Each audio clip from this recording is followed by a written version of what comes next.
하나님의 말씀 마태복음 5장 8절 말씀입니다.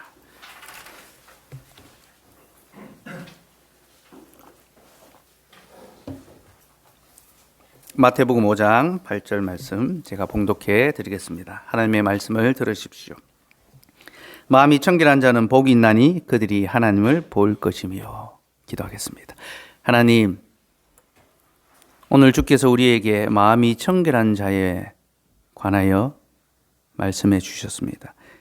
그러니 이제 이 말씀 풀어 누가 마음이 청결한 자인지 알게 해주시고 그에게 주어진 복이 우리의 것이 되게 하여 주옵소서. 성령 하나님, 우리 가운데 역사하여 주옵소서. 예수님의 이름으로 기도드리옵나이다. 아멘. 오늘은 6번째 복에 관하여 살펴볼 차례인데요. 발복의 6번째 복은 마음에 관한 것입니다. 예수님께서는 마음이 청결한 자는 복이 있나니 저희가 하나님을 볼 것이다. 그렇게 말씀하셨습니다. 언뜻 보기에 이 말씀은 간단해 보입니다. 마치 부모가 자녀들에게 너 착한 마음을 가져야 돼. 어린 자녀들에게 나쁜 마음 먹지 말고 착한 마음으로 그렇게 살아야 돼. 그렇게 권면하는 것처럼 예수님께서 우리에게 말씀하시는 것처럼 그렇게 들립니다. 그러나 여러분, 이 말씀은 우리가 생각하는 그런 종류의 말씀이 아닙니다. 곧 우리가 마음을 깨끗하게 먹고 착한 마음을 갖는 것, 그런 것을 가리키는 것이 아닙니다. 사람들은 마음을 자신의 것으로 생각합니다.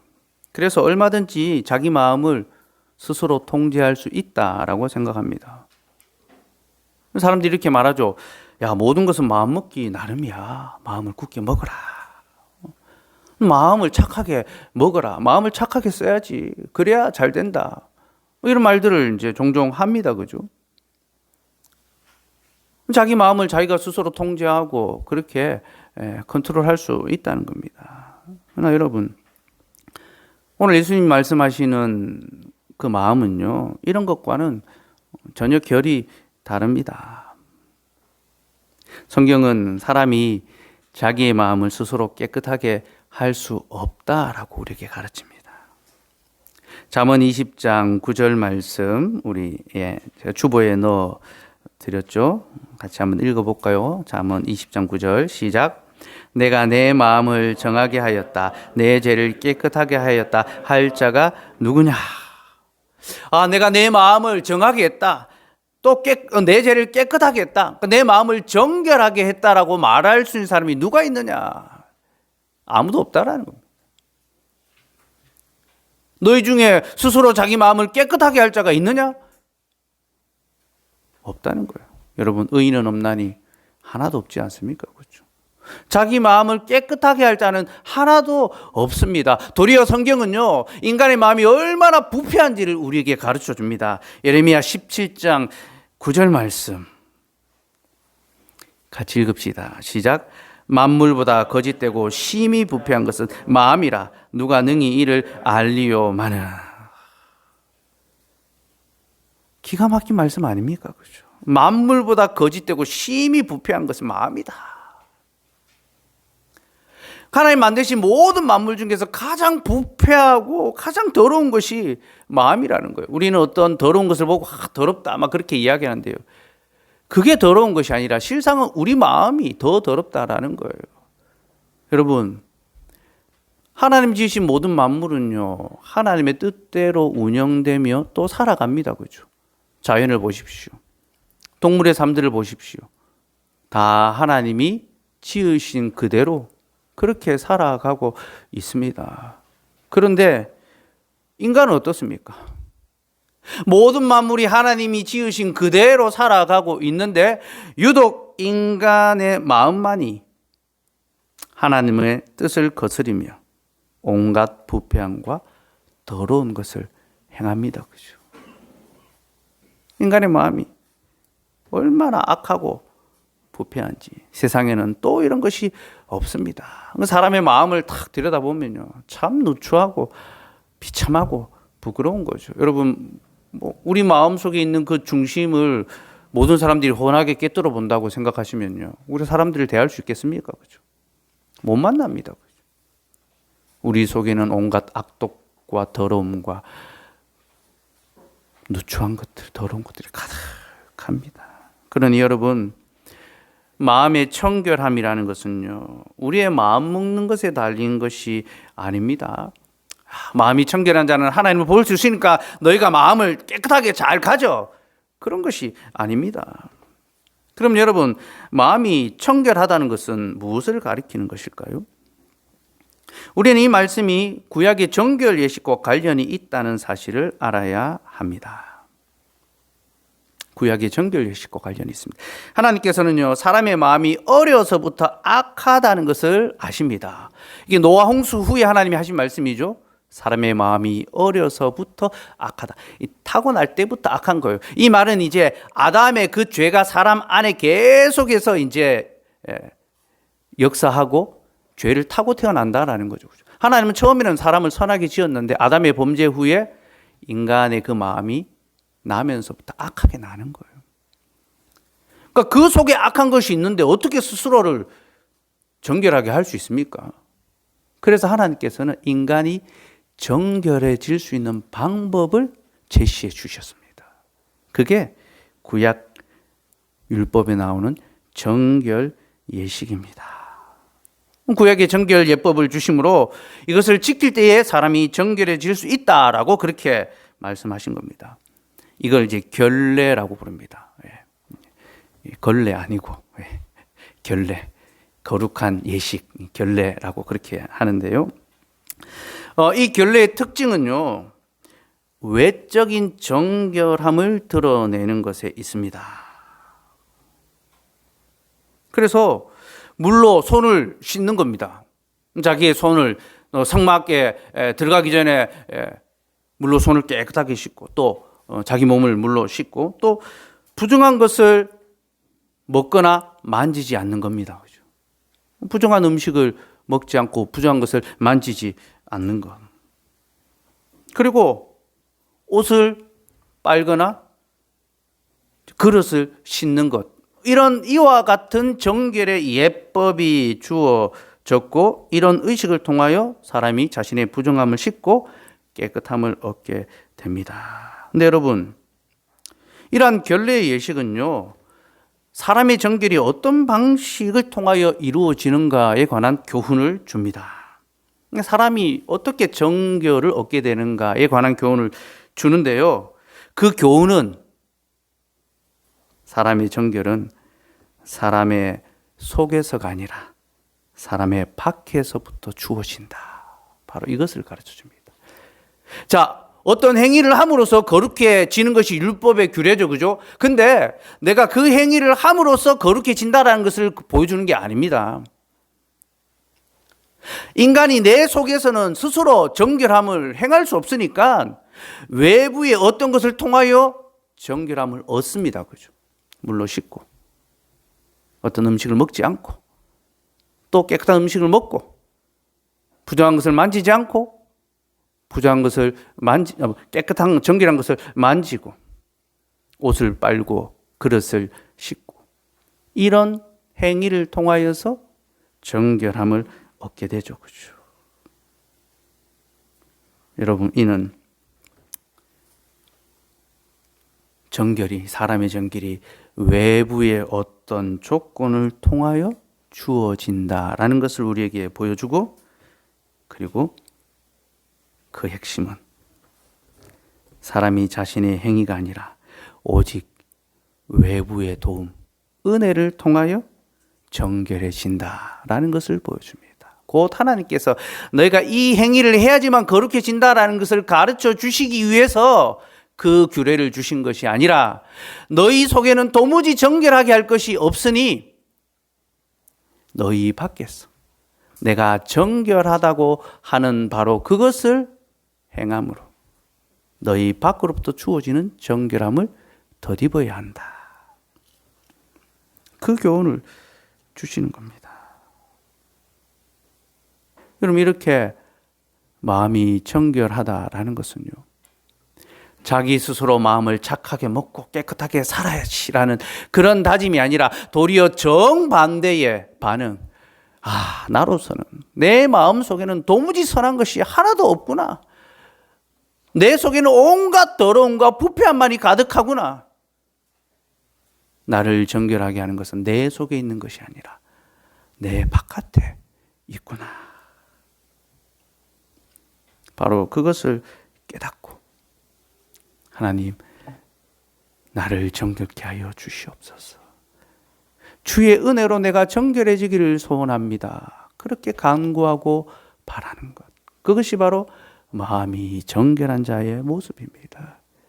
그리고 그렇게 하나님의 도움, 하나님의 은혜를 구하는 자에게 하나님께서 정결함을 덧입어 주시겠죠. 그죠? 하나님을 볼 것이다라는 것이, 하나님을 본다라는 것이 거룩해진다라는 것입니다. 부정한 자는 하나님을 볼 수가 없거든요. 그죠? 이게 율법의 규례입니다. 하나님을 배우기 위해서는 하나님의 그 거룩함을 덧입어야 되거든요. 그들이 거룩함을 덧입어서 하나님을 뵙게 되는데요. 그렇게 하나님을 배우게 됨을 통하여 자신이 거룩해졌으니까 이제 새로운 몸과 마음으로 하나님의 거룩을 이루어가는 것. 이것이 마음이 청결한 것의 두 번째 모습입니다. 하나님께서 우리에게 거룩함을 덧입혀 주셨으니 이제 하나님 앞에서 우리가 새로운 몸과 마음으로 하나님이 주신 거룩을 지키는 것. 그래서 성경은 너희의 마음을 지키라. 생명의 근원이 여기서 난다라고 하죠. 부패한 마음이 아니라 하나님께서 주신 그 생명, 그 거룩한 마음을 지킬 때 우리의 생명이 지속될 수 있다라는 거죠. 여러분, 이렇게 율법은 사람의 어떤 셀프 정결, 이걸 행하니까 내가 정결해졌다라는 그런 셀프 정결을 보여주는 것이 아니라 하나님의 서비스 정결을 보여줍니다. 하나님께서 우리를 섬겨주심으로, 우리를 정결케 해주심으로 우리가 정결함을 얻게 된다는 거죠. 그러므로 여러분, 마음이 정결하기를 소원한다면요, 우리는 먼저 우리 스스로는 우리의 마음을 결코 정결하게 할 수 없다는 것을 인정해야 합니다. 하나님, 나로서는 도무지 내 마음을 지킬 수 없으니, 깨끗하게 할 수 없으니 나로 정결케 하여 주옵소서. 그렇게 소망하는 겁니다. 또한 그는 예수 그리스도의 속죄의 은혜를 전적으로 신뢰하며 주님이 자신을 정결하게 하신다는 그 사실을 굳게 믿습니다. 마음이 정결한 자는 첫 번째는 자신으로서는 도무지 자신의 이 마음을 정결하게 할 수 없다는 것을 인정하고, 두 번째는 하나님께서 그리스도의 속죄의 은혜로 나를 깨끗하게 하시고 정결하게 하신다는 것을 굳게 믿습니다. 이게 마음의 정결함입니다. 그러니 여러분, 이러한 정결함은요, 세상의 종교와 도덕에서 말하는 그런 정결함과는 차원이 다른 정결함입니다. 세상의 종교와 도덕은 사람이 어떠한 행위로 말미암아 정결해진다라고 가르칩니다. 좋은 마음을 갖고 좋은 행실을 행하면 그것이 거룩하고 정결한 그런 삶이다라고 그렇게 가르치죠. 그렇죠? 그러나 복음은 정결이 그러한 방식이 아니라 오직 우리의 외부에서 일어난 예수 그리스도의 속죄의 피가 우리에게 뿌려지는 것을 통하여 이루어진다라고 가르칩니다. 그러니 여러분, 우리는 스스로 자기의 마음을 지키기 전에 먼저 하나님께 정결한 마음을 주시기를 간구해야 합니다. 다윗이 바세바를 범한 후에 하나님께 정결한 마음을 달라고 간구했던 것처럼 말입니다. 시편 51편을 한번 봅시다. 우리가 오늘 예배 때도 시편 51편 찬송을 했는데요. 시편 51편 10절 말씀.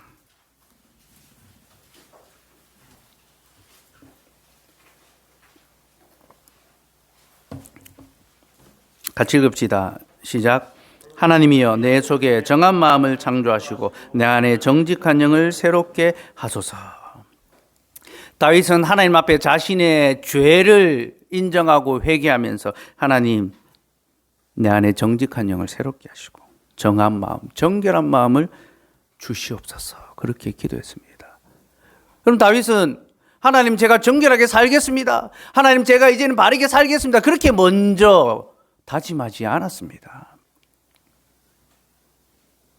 왜냐하면 그는 자신의 다짐이 자신을 깨끗하게 하지 못한다는 것을 경험했기 때문입니다. 이것이 다윗이 범죄함을 통하여 깨달은 것입니다. 여러분, 다윗이 범죄를 통하여 깨달은 것이 무엇일까요? 자기 마음의 부패함입니다. 다윗은 하나님의 말씀을 잘 지켜 행하였던 사람입니다. 우리는 시편의 다윗의 기도를 통하여 그가 얼마나 정결하고 순전한 마음으로 하나님 앞에서 한결같은 삶을 살았는지를 보게 됩니다. 그리고 하나님께서도 그를 인정하셨죠. 다윗과 같이 내 마음에 합한 자가 없다. 그런 진실로 정결한 사람이었습니다. 하나님의 율법의 계명을 다 지켜 행하던 그런 사람이었습니다. 그리고 그는 그 하나님의 계명에 대한 마음이요, 얼마나 열심이었던지 자기 입의 양식보다도 하나님의 율례를 더 좋아하고 귀하게 여기고 사랑했던 사람입니다. 그런데 그랬던 다윗이 하나님의 계명을 어겨 범죄하였습니다. 그리고 그는 이 사실을 통하여 내가 아무리 깨끗하게 살려고 노력하고 다짐해도 나는 나 스스로를 깨끗하게 할 수 없구나. 바로 그 사실을 깨달은 겁니다. 사랑하는 여러분, 사람이 어디 죄를 지으려고 죄를 짓습니까? 그렇죠? 그런 사람 잘 없습니다. 아주 악하였어. 죄를 행하려고 그렇게 하는 사람은 찾아보기 어렵습니다. 대부분의 경우는 죄를 안 지으려고 애쓰고 노력하는데 그걸 지키지 못하고 죄를 범하게 되는, 그러니까 이 우발적인 죄를 짓게 되는 거죠. 그런 삶을 살아갑니다. 여러분, 바세바를 범하기 전에 다윗의 마음에 왜 이렇게 하면 안 된다라는 그런 마음이 없었겠습니까? 하나님의 말씀이 그의 입술에 있었습니다. 그는 주야로 주의 말씀을 묵상했던 사람인데 그 말씀이 그의 마음에서 너 이러면 안 된다 고발하지 않았겠습니까? 너 선 넘으면 안 된다, 마음을 지켜라라고 하나님께서 그에게 말씀으로 계속 말씀하셨지 않겠습니까? 여러분, 다윗도 자신이 이렇게 하면 안 된다는 것을 다 알았습니다. 그러나 그럼에도 그는 죄에 넘어지고 말았습니다. 그리고 이는 우리에게 사람은 결코 죄를 이길 수 없다라는 사실을 가르쳐 줍니다. 다윗이 넘어갔는데 누가 이길 수가 있겠습니까? 사람은 결코 죄를 이길 수 없다라는 것을 보여주고요. 또 하나 보여주는 것은요, 율법의 어떤 행위와 어떤 종교적 의식으로도 사람의 마음을 깨끗하게 할 수 없다라는 것을 가르쳐 줍니다. 사랑하는 여러분, 오직 우리의 마음을 깨끗하게 할 수 있는 분은요, 하나님 한 분밖에 없습니다.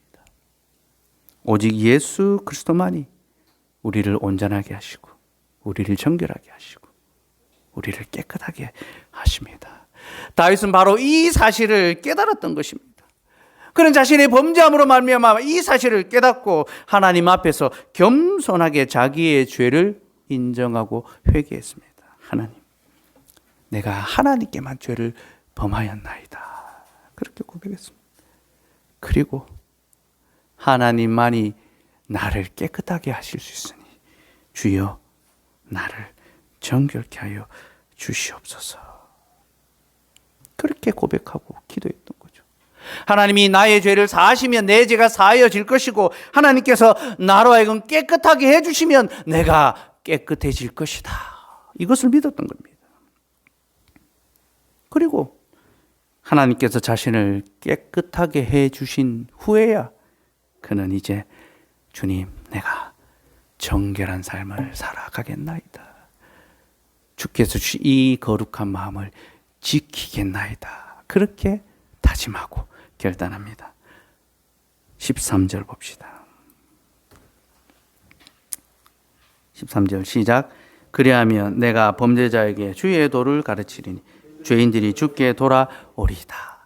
주께서 나를 깨끗하게 하시고 정결하게 하시면 내가 범죄자에게 주의 도를 가르치리니. 여러분, 이게 복음입니다. 여러분, 복음이 뭔지 압니까? 범죄자에게 주의 도를 가르치는 것이 복음입니다. 내가 얼마나 큰 죄에서 건짐을 받았는지를 알 때에 그는 우리의 모든 죄를 깨끗하게 하시는 이는 오직 하나님의 말씀밖에 없다. 이것을 전파할 수 있는 거죠. 그죠? 그러면 죄인들이 주께 돌아옵니다. 전도의 역사가 일어나는 거죠. 그죠? 자신의 죄와 비참, 그 무능을 마주하고 오직 하나님만이 나를 정결케 하실 수 있음을 믿고 주의 은혜를 간절히 구하고 그것을 경험한 자는 비로소 복음을 경험하게 됩니다. 그리고 그는 세상으로 나아가 범죄자들에게, 나와 같이 범법한 자들에게 주의 도를 가르치고 죄인들이 주께로 돌아오게 만듭니다. 특별히 다윗은 왕 직분자였기 때문에 다윗의 이 고백은 1차적으로는 직분자에게 해당되는 거겠죠. 그죠? 교회의 직분자는 자신의 죄와 비참이 얼마나 큰지를 돌아보고 오직 하나님의 정결하심을 더디기를 날마다 구하고 그 은혜를 깨달은 후에 범죄한 자들에게 주의 도를 가르쳐야 합니다. 그리고 이로써 죄인들을 주께로 돌아오게 해야 합니다. 사랑하는 여러분, 이렇게 마음의 정결함은요, 자신의 죄와 비참함을 보는 것으로부터 시작합니다. 그리고 하나님의 거룩하심을 덧입은 후에 하나님의 거룩하심을 본받는 것. 주님, 주께서 나를 정결하게 하셨으니 이제 나도 주의 거룩하심을 본받겠습니다. 그렇게 다짐하며 살아가는 것으로 마칩니다. 여러분, 이것이 복음이 가르쳐주는 신앙의 핵심입니다. 오늘이 종교개혁 기념 주일인데요. 1517년 10월 31일, 바로 딱 오늘이죠. 마르틴 루터가 비텐베르크 예배당 문에 95개조 반박문을 내거는 것으로 종교개혁이 시작되었습니다. 504년 전 오늘, 교회가 진리를 떠나서 어둠에 사로잡혀 있었을 때 하나님께서 루터라는 하나님의 거룩함에 사로잡힌 자를 들어 자신의 교회를 새롭게 하시는 은혜의 역사를 시작해 주셨습니다. 근데 여러분, 그 95개조 반박문의 첫 번째 대목, 그 첫 시작이 뭐에 관한 것인지 압니까? 참된 회개에 관한 것입니다. 참된 회개. 제가 주보에 1항, 2항을 넣어드렸죠. 같이 한번 읽어볼까요? 시작. 우리의 주 예수 그리스도께서 회개하라고 말씀하셨을 때 그분께서는 믿는 자의 삶 전체가 회개하는 생활로 이루어지길 바라셨다. 이 말씀은 고백성사, 즉 고해와 속죄가 사제에 의해 집행되어야 한다는 의미로 받아들일 수 없다. 루터는 참된 회개에 관하여 복음의 선포를 시작했는데요. 이 선포는 당대 교회가 종교적 행위, 곧 어떤 행위를 하거나 무엇을 사거나 이런 것들을 통하여 죄사함을 받고 거룩해질 수 있다라고 가르쳤는데, 바로 그런 교회의 참된 거룩은 사람의 행위에서 오는 것이 아니라 오직 하나님의 용서로부터 온다. 바로 이 복음을 회복하여 전파했던 것입니다. 루터는 사람의 행위로는 사람이 결코 거룩해질 수 없다라는 것을 선포하며 죄 사함의 은혜는 오직 위로부터 주어지는 것이다. 사제가 어떤 조건을 걸어서 죄를 사하는 것이 아니라 오직 위에 계신 하나님께서 우리를 전적인 은혜로 사하여 주신다. 그렇게 가르쳤습니다. 그리고 난 다음에 진정으로 회개한 자는 하나님 앞에서 거룩하고 성결하고 정직하고 진실한 삶을 살아가게 된다. 그렇게 말했습니다. 곧 하나님으로부터 정결함을 입은 자가 그 삶에 있어서도 정결함을 지키며 살아가는 것. 이것이 참된 회개라는 거죠. 누가 말했던 이 외침이 교회를 다시 복음으로 돌아오게 했습니다. 오직 성경, 오직 믿음, 오직 은혜, 오직 예수 그리스도, 오직 하나님께 영광이라는 그 아름다운 표제를 고백하고 붙들도록 만들었죠. 그죠? 여러분, 그 첫 걸음이 바로 참된 회개.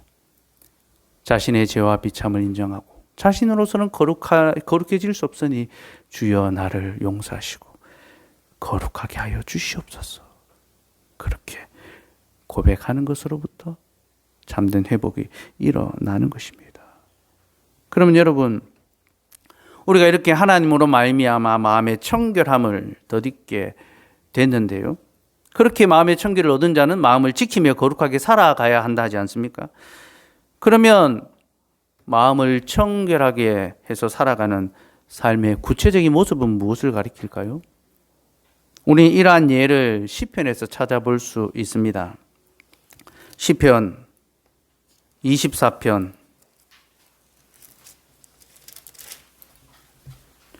3절에서 4절 말씀. 3절에서 4절 같이 읽읍시다. 시작. 여호와의 산에 오를 자 누구며 그의 거룩한 곳에 설 자가 누구인가? 곧 손이 깨끗하며 마음이 청결하며 뜻을 허탄 데 두지 아니하며 거짓 맹세하지 아니하는 자로다. 마음이 청결하다라는 것. 예수님의 이 말씀이 시편 24편에서 왔다는 것을 알 수 있죠. 그죠? 손이 깨끗하고 마음이 청결하고 뜻을 허탄 데 두지 아니하고 거짓 맹세하지 아니하는 것이 마음이 청결한 자의 삶입니다. 이 내용을 시편 15편에 가면 좀 더 구체적으로 자세하게 또 볼 수 있습니다. 시편 15편 1절에서 5절. 예.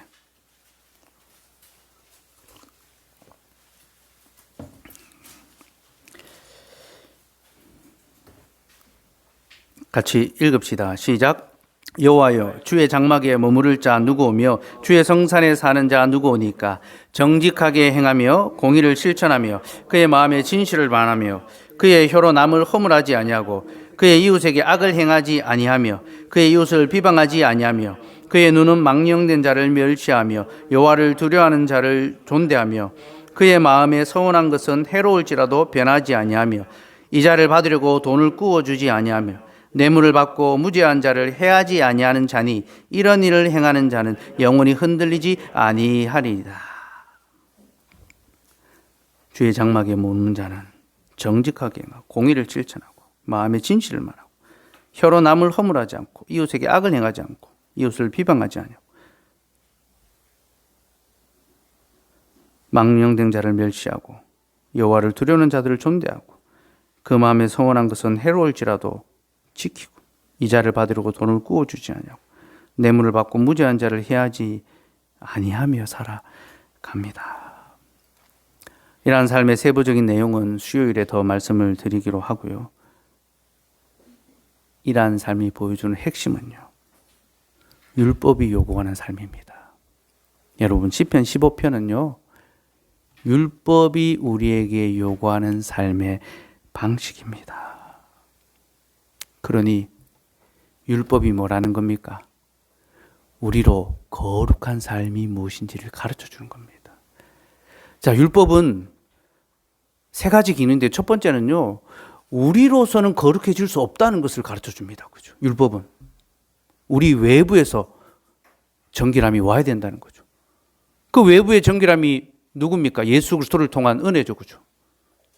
그러고 난 다음에 율법은요, 비로소 그 규례들을 통하여 우리에게 정결하게 살아가는 삶을 제시합니다. 감사하며 살아가게 되는. 어떤 의무와 억지가 아니라 감사와 기쁨과 권리로서 계명을 지키고 거룩한 삶을 살아가게 되는 그 내용이 시편 15편의 내용입니다. 근데 여러분, 우리는 이 15편을 통해서요, 마음이 청결한 자의 또 하나의 모습을 발견하게 되는데요. 2절에 보면 그의 마음에 진실을 말한다 라고 합니다. 마음에 진실을 말한다라는 것은 그 마음에 거짓이 없다라는 것을 가르친대요. 특별히 진실을 말한다라는 것은 참된 교훈, 바른 교리를 말한다라는 것과 연결되어 있습니다. 이제 신약에서 그렇게 풀어내는데 이것도 다음에 좀 말씀드리기로 하고요. 어쨌든 바른 교훈에 붙들려서 바른 신앙 고백으로 바른 신앙의 삶을 살아가는 것이 정직하고 깨끗한 그런 삶의 어떤 표본인데요.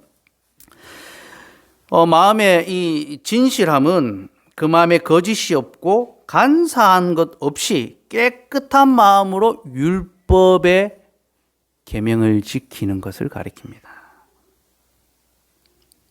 그러니까 율법을 지킬 때에 그 마음에 거짓되고 간사한 마음 없이 깨끗한 마음으로 율법을 지키는 거예요. 그리고 이 말씀은요, 그 당시에, 예수님 당시에 거짓되고 간사한 마음으로 율법의 계명을 지킨 자들을 향한 경고의 말씀입니다.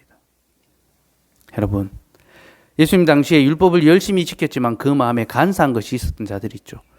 바리새인과 서기관들입니다. 그죠? 우리는 산상수훈이 바리새인과 서기관들의 의가 무엇인지를 예수님께서 고발하시고 그들보다 더 나은 의를 가르쳐 주는 말씀이다라고 했죠. 그죠? 바리새인과 서기관들의 잘못이 무엇입니까? 그들이 하나님이 아니라 사람들 앞에서 인정받기 위해서 그 의를 행하였죠. 그죠? 그래서 그들은 율법의 규례를 열심히 지키되 사람들이 보는 곳에서 사람들이 보라고 정결과 거룩을 행하며 자비와 긍휼을 베풀었던 것입니다. 그래서 주님은 그들을 향하여 너희가 겉으로는 그 거룩한 행실을 자랑하나 실상 너희의 속은 온갖 더러운 것이 가득하다라고 하셨습니다. 사람들은 칭찬해 주죠. 야, 저 바리새인들, 서기관들 보라. 저렇게 철저하게 율법을 지키고 저렇게 하나님의 뜻을 따라 살아가는구나. 왜냐하면 사람들은 외모만 보기 때문입니다. 그죠? 나 주님은 그 속의 마음을 보시죠. 사람은 외모를 보거니와 나 여호와는 중심을 보느니라. 그 중심이 마음입니다. 우리 주님께서는 사람이 어떠한 동기로 율법을 행하는지 계명을 지키는지 다 보고 계십니다. 그래서 그 행위 자체로 칭찬하시는 것이 아니라 그 행위를 행하는 마음의 기저, 그 마음의 중심을 보시고 판단하시고 평가하시는 겁니다. 그래서 마음이 청결한 자라는 것은 율법에 치우쳐 살아갔던 외식하던 바리새인과 서기관들을 향한 책망의 말씀이 됩니다. 그리고 여러분, 우리는 주님의 이 책망이 얼마든지 우리를 향한 책망이 될 수 있다는 것을 알아야 합니다. 바리새인들을 향한 책망은 곧 우리를 향한 책망이 될 수 있습니다. 사도행전 5장에 보면요, 아나니아와 삽비라라는 사람의 사건이 하나 나옵니다. 교회가 세워지고 많은 사람들이 자기의 재산을 이제 교회에 헌금하고 그것을 나누어 주고 또 그러한 자들이 교회 안에서 칭찬받고 또 영광을 얻는 그러한 모습들을 이제 보게 되었습니다. 아나니아와 삽비라가. 그래서 자신들도 자기의 가진 밭을 팔아서 전 재산을 팔아서 교회에 헌금하려고 했습니다. 근데 헌금을 할 때에 그 드리는 전부가 아까워서 일부를 떼어냈죠. 얼마인지 모릅니다. 절반인지 뭐 그보다 더 적은지 일부를 떼어서 헌금을 드렸습니다. 사도 앞에 가서 그것을 드릴 때 베드로가 이것이 전부냐 물으니까 이것이 전부입니다 했죠. 베드로가 네가 어찌 성령을 속이려고 하느냐, 네 마음이 어찌 악한 것을 거짓을 행하느냐 책망하고, 아나니아와 삽비라가 죽임을 당하는 그런 사건이 있습니다. 여러분, 아나니아 삽비라는요, 자기의 거의 전 재산, 일부를 제하고 전 재산을 바친 다음에 죽임을 당했습니다. 그죠? 인간적으로 보면요, 이것은 굉장히 불행하고 또 억울할 수 있는 그런 사건입니다. 그러나 하나님께서 그들에게 왜 그렇게 하셨습니까? 그들의 마음속에 간사한 것이 있었기 때문이죠. 하나님을 향한 전심, 그리고 가난한 자들을 향한 진심으로 그 일을 행한 것이 아니라 사람들 앞에서의 칭찬과 인정, 자기의 영광을 기대하고 그 행위를 했기 때문에 하나님께서 그들을 심판하셨던 겁니다. 왜냐하면 이것은 하나님을 속이는 것이기 때문이죠. 그래서 그 마음에 진심, 곧 정결한 마음으로 오직 하나님 앞에서 드리는 마음으로 행하지 않는 것은요, 하나님께서 결코 받지 않으십니다. 그럼 여러분, 아무것도 안 하고 있는 것이 제일 나을 수도 있겠습니다. 그죠? 내가 마음에 좀 고민되고 걸림도 되니까 아무것도 안 하고 있고 헌금도 안 하고 가만히 있으면 뭐 중간은 가지 않겠나 그렇게 생각할 수도 있습니다. 근데 여러분, 우리 이러한 것 역시 마음이 청결한 것이 아니라 마음이 비어있는 공허한 것이라는 것을 알아야 합니다. 그리고 이건 역시 하나님을 속이는 것이 됩니다. 여러분, 하나님께서 우리에게 선물로 주신 것들은요, 이것을 하나님께 드림으로 형제를 사랑하며 서로 돌볼 수 있게 하기 위해서 주신 것입니다. 물론 우리의 삶을 위하여 주신 것들이 있습니다. 하나님 우리에게 전부를 내어놓으라고 말씀하지 않습니다. 일부를 내어놓으라고 하죠. 그 일부는 우리가 연보의 제도 원리 속에 잘 담겨 있습니다. 여러분, 연보는요, 결코 우리의 삶의 어떤 위협, 우리의 생존을 위협하는 그런 금액만큼 요구되지 않습니다. 그죠? 우리가 충분히 살아갈 수 있고 그 외에 더하여 주신 것들을 하나님께 드리도록 그렇게 하나님이 요구하시죠. 그죠? 이것은 하나님 앞에서 정직하게 드려야 될 것입니다. 그리고 그 드린 것을 통하여 하나님의 사역과 사랑을 베풀 수 있어야 되죠. 만약 그렇게 하지 않는다면 이건 역시 하나님을 속이는 것입니다. 그래서 칼빈은요, 도둑질을 이렇게 정의합니다. 서로 사랑하라는 계명에 따라 형제에게 주기를 거절하는 모든 행위가 바로 도둑질이다. 자비의 질서를 따라 당연히 하나님께 드리며 또 그 지체에게 주어야 할 것을 자기가 착복하고 있는 것 역시 도둑질이다. 그렇게 적용했습니다. 우리는 우리의 마음속에 이런 마음이 없는가 잘 살펴보면서 순전하고 진실한 마음으로 우리의 약함을 인정하면서 하나님, 우리 마음을 도와주옵소서. 그러나 내가 진실하게 또한 정직하게 최선을 다하여 살아가겠습니다. 주를 섬기겠습니다. 그렇게 다짐해야 합니다. 그래서 여러분, 성경은 우리에게 진리를 따라 마음을 깨끗하게 하고 거짓 없는 마음으로 형제를 사랑하라 라고 가르칩니다. 베드로전서 1장 22절 말씀 같이 읽읍시다. 시작. 너희가 진리를 순종함으로 너희 영혼을 깨끗하게 하여 거짓이 없이 형제를 사랑하기에 이르렀으니 마음으로 뜨겁게 서로 사랑하라. 말씀을 맺겠습니다. 우리는 결코 우리의 마음을 청결하게 할 수 없습니다. 우리가 할 수 있는 것이라곤 우리의 마음의 부패함을 인정하는 것이며 전심으로 우리의 죄를 회개하는 것입니다. 주님 보시옵소서. 만물보다 더욱 부패한 것이 바로 제 마음입니다. 그렇게 인정하고 회개해야 합니다. 그러고 나서 우리는 오직 주님만이 우리를 정결하게 하실 수 있음을 믿고 주께서 은혜로 우리를 정결하게 해 주시기를 소원해야 합니다. 그러면 주께서 우리 밖에서 예수 그리스도의 그 공적인 사역을 통하여 우리에게 거룩을 더입혀 주실 것이며 이제 우리는 주께 부여받은 새 몸과 새 마음으로 주의 거룩함을 지키며 살아가게 됩니다. 선한 양심으로 열심히 거룩한 행실을 행하며 살아가게 됩니다. 그리고 바로 여기서도 우리는 다시 한번 마음의 청결함을 되짚어야 합니다.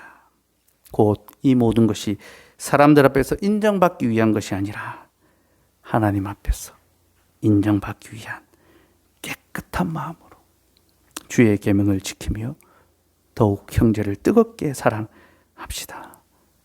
그리할 때 우리가 하나님을 보게 될 것입니다. 기도하겠습니다. 하나님,